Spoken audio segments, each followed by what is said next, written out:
got first party, second party, and third party. Now, most people don't realize how I would be explaining this compared to how the standard secular society would explain this. But I'm going to go into how I would view this. And again, this is from my viewpoint.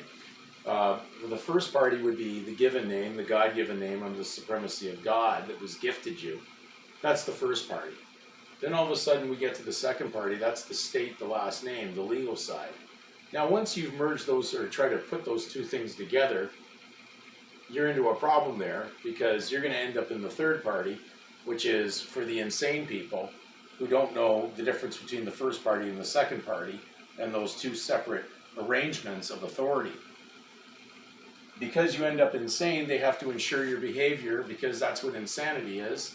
It's not doing the same thing over and over again and expecting different results. It's actually not knowing the difference between what's right and wrong, not knowing the difference between truth and fiction. So if you don't know the difference between God and Satan, you're really in trouble. If you don't know the difference between a truth and a lie, then you are truly insane.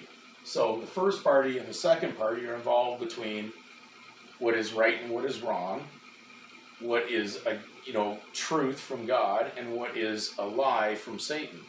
Of course, Satan, under the second party, wants you to eventually come in, join him, become hosted into his combination of the two, and then you end up in the third party, which is you're into sin.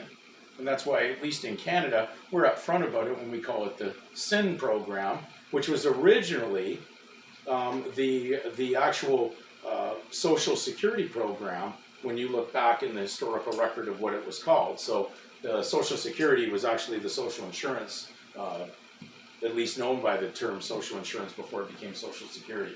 So the first party, the second party, and the third party is definitely understood in that. Now normally, of course, when you're dealing with car insurance and things like that, you've got the first party yourself and the insurer, and then basically the party that you may get into the accident with. We would understand that to be standard, what's really going on there between the parties involved in that situation. But when we're talking about this, I'm just saying I'm trying to break this down as an illustration so that you understand that the first party would be your first name, the second party being the state name because you didn't have that at birth, and then that's something assumed after birth, and then later you end up, of course, operating within the third party because that's what they have to do. They have to put you into a facility in order to control that kind of behavior. So that's really the dog collar controlling the insanity.